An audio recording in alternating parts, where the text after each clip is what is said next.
সুন্দরবনের এক শান্ত নদীর পাড়ে বাস করত এক কুমির মা ও তার ৭ ছোট্ট ছোট্ট ছানা। কুমির মা প্রতিদিন সকালে বেরিয়ে যেত খাবারের সন্ধানে। সে খুব যত্ন নিয়ে ছানালে রেখে যেত আর ফিরে আসত পেট ভরে মাছ নিয়ে। যাওয়ার সময় পথে প্রায়ই দেখা হতো এক বুদ্ধিমান শেয়ালের সঙ্গে। নাম ছিল তার শেয়াল পণ্ডিত। সেই শেয়ালের চোখে ছিল একজোড়া গোল চশমা আর কাঁধে ছিল একটা ছোট্ট ব্যাগ। প্রতিদিন দেখা হতো আর কুমির মা ভাবত, শিয়াল পণ্ডিত কি করে এখানে? তবুও কিছু বলতো না। একদিন বৃষ্টি হচ্ছিল, আকাশ কালো মেঘে ঢাকা ছিল। সেই দিন কুমির মায়ের খুব জ্বর। শরীর এতটাই খারাপ ছিল যে সে আর নদীতে নামতে পারল না, আর খাবার সংগ্রহও করতে পারল না। ছানারা সারাদিন অপেক্ষা করল, কিন্তু মা কিচ্ছুই খাবার এনে দিতে পারল না। এভাবেই একদিন পার হয়ে গেল, 2 দিন গেল।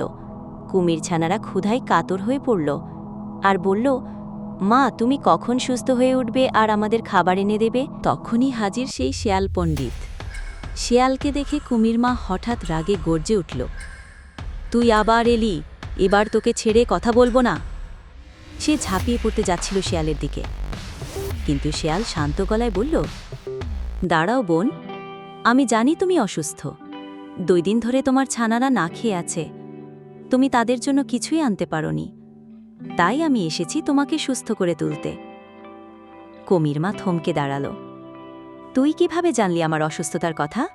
ঠিক তখনই তার 7টি কুমিরছানা দৌড়ে এসে চিৎকার করে উঠল, মামা মামা মামা এসেছে।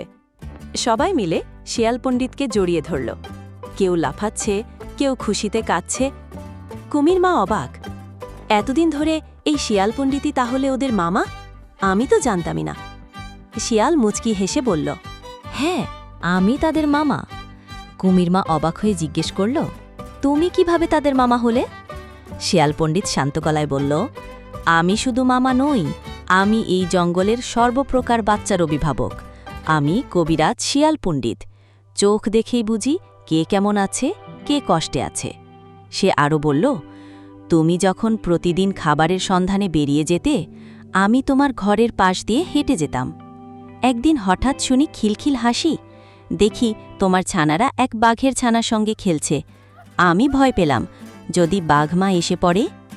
তখনই আমি কৌশলে বাঘের ছানাটাকে ওর মায়ের কাছে পৌঁছে দিই। সেই থেকে আমি প্রায়ই ওদের খেয়াল রাখি, খেলি আর শিখিয়ে দিই ভালো মন্দ। এভাবেই আমি মামা হয়ে উঠেছি। শিয়াল পণ্ডিত তার ঝোলা থেকে বের করল এক বিশেষ গাছের ছালের ওষুধ। এই নাও, খাও। কিছুক্ষণের মধ্যেই কুমির মা সুস্থ হয়ে উঠল। ছানারা আনন্দে চিৎকার করে উঠল, মামা, আমাদের মা আবার সুস্থ হয়ে উঠেছে। সবাই অনেক খুশি হল। এভাবে কুমির মা সুস্থ হয়ে উঠল। আর সেদিন থেকে সুন্দরবনের সবাই শিয়াল পণ্ডিতকে ডাকতে লাগল কবিরাজ শিয়াল পণ্ডিত নামে। সুন্দরবনের জঙ্গল যেন নতুন করে প্রাণ পেল। কেউ আর কাউকে ভুল বুঝল না। ভালোবাসা, বন্ধুত্ব আর নির্ভরতার এক সুন্দর গল্প তৈরি হল। আর এভাবেই শেষ হলো একটি মজার গল্প, শিয়াল মামা আর 7 কুমিরছানার কাহিনী। ছোট্ট বন্ধুরা, এমন মজার মজার কার্টুন ভিডিও পেতে আমাদের পেজটি অবশ্যই ফলো করে রাখো আর আমাদের পাশে থেকো। ধন্যবাদ। আসছি পরের ভিডিও নিয়ে।